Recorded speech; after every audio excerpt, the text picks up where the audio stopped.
Hey guys, welcome back to my channel. So I am here for a separate TBR in the month of July. I've already filmed one. I'm already reading a lot of books in July, but I figured I should add some more because the reading rush is coming around, which is formerly known as the Booktubeathon. It will always be the Booktubeathon in my heart. This is basically the OG readathon that has been going around for years and years, and I always participate. I try and participate as much as I possibly can. And I'm so excited for this round. So they rebranded to kind of make it all inclusive for all platforms, not just YouTube. So you can do like Instagram things and Twitter things and blogging things.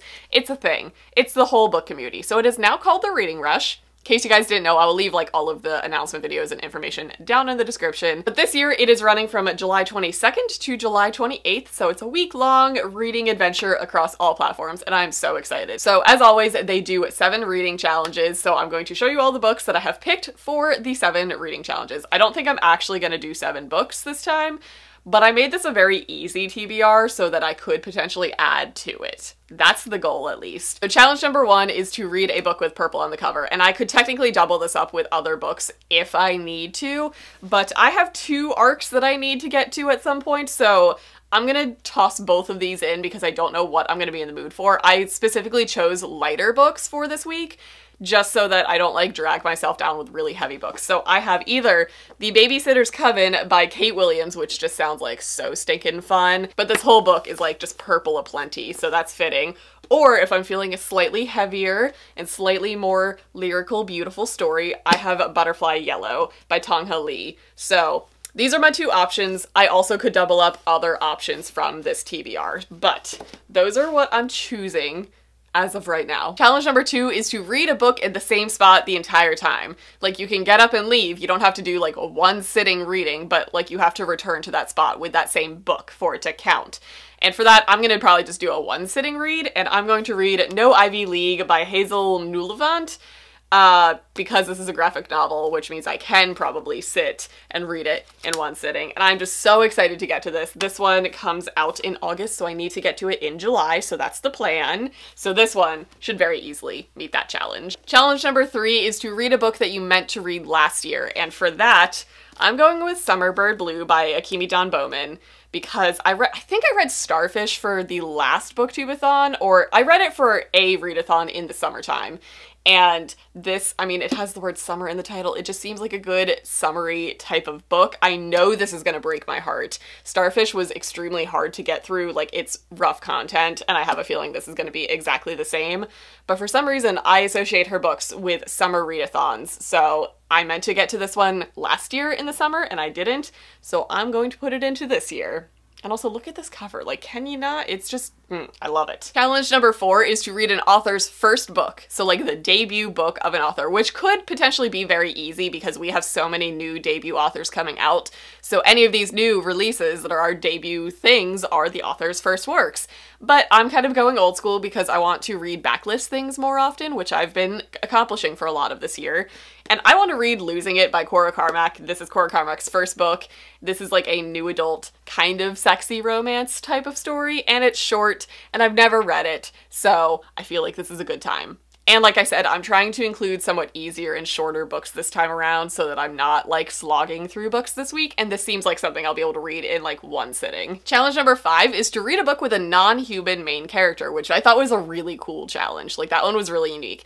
And you could pretty much consider any sort of like paranormal book or like fantasy book because they tend to be like elves or vampires or things. I really wanted to go for a stretch and find something with like, I don't know, a cat as a main character, but I didn't.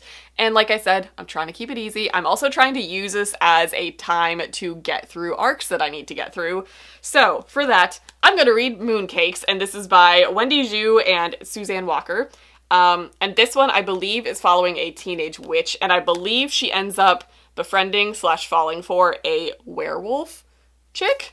If I'm not mistaken, I'm pretty sure that happens. Like, I'm pretty sure this is not a human. and I just can't wait. I've heard nothing but amazing things. Everyone who got this at BEA and BookCon has been raving about it because they've already read it. It seems like a really good October fallish type read, but I have an arc I need to read it, so this seems like a good fit for it. It also has purple on the cover, so if I need to, I can work it into that challenge because it has a lovely purple spine. But I'm so excited to get to this. Next challenge is to read a book with 5 or more words in the title, and surprisingly, I actually have a lot of these, and a lot of them are August arcs that I needed to read anyway. So the one that I chose though is I'm reading a lot of like contemporary in this, or like somewhat modernized type of stories. I'm gonna take a turn with this so that I can like mix up the genres, and I'm going to read House of Salt and Sorrows by Aaron A. Craig, because 1, 2, 3, 4, 5 words in the title. Also, all of you guys who saw me haul this in my ALA haul said that I'm gonna love this and that it's really, really good. Also, this cover is amazing. This book is just like speaking to me. It's also fairly short for a fantasy story. I don't think it's like high fantasy. I think it's literally just kind of like a dark and spooky fantasy type of story, which seems perfect. Also, it's got like the ocean on the cover. I don't know, it seems summery. I don't know why. My brain's like, you should read that during the summer. And I was like, okay, I will do that. So that is what I'm going to read to meet that challenge. And this is another August release. I'm real excited. I'm just working through my arcs. It's gonna be a good time, guys. And challenge number 7 is the challenge that they include every year. And I actually plan for this every year. That is to read a book and watch the adaptation of it, whether it's a show or a movie or whatever. And I actually use this every year for the past like 2 or 3 years that I've done Booktubeathon to read a classic. And some of the years it's the only classic that I get to, because almost all classics have been adapted into a movie. So if you're like struggling with what to choose, generally almost all classics have been adapted at some point in time. And I've done Water for Elephants. I did that last year. I did Life of Pi the year before that, and it has blown me away. Every time I've done it, I have loved the book. Like, absolutely, they've turned into some of my favorite classics, and the adaptations were stunning. And the one that I've chosen is not necessarily going to be the most pleasant experience, but it's one that I have the DVD, and I purposely have kept the DVD for this challenge because I knew it was coming around this summer, and I kept the book, and I believe I have an audiobook of it. So I'm setting myself up for success of a very harrowing story. I'm gonna try and do The Road by Cormac McCarthy. Yeah, I know. Like, I'm going light and fluffy, light and fluffy, light and fluffy, and then I'm hitting The Road. So we're gonna see how this goes. This is the goal, because this is not a super long book. I know it's a long story. I know it's a depressing story. And I know it's gonna be a depressing movie, so maybe I'll just like kind of bring down the vibe for a little bit when I'm vlogging this week. But I also, in the back of my mind, if I go to do this and I just can't handle it that week, I think I'm gonna do the after movie and after book, because I might as well just go the polar opposite. If I'm really not in the mood for a dark and depressing and harrowing story, I'm gonna go to awful, smutty, sexy time books. That's my back burner plan in case this is not successful, but I'm going to attempt to do The Road this year. And I'm kind of excited. It's one of the books that like I've always wanted to read but never got around to, so this is the plan. This is the TBR stack. Technically, like, only count one of these, possibly none, because I could use another one with purple on the cover. But this is the stack for the 2019 Reading Rush, and I am so excited. I can't wait for this to come around.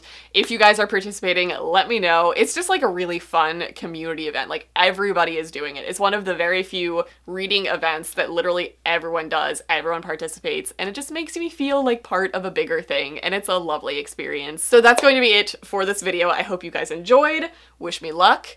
It's going to be, I think it'll be a fun week. Those are pretty easy books to get through. None of them are significantly long. Some of them are graphic novels. I think it's going to be fine. So that's going to be it. I hope you guys enjoyed, and I'll see you guys in my next video.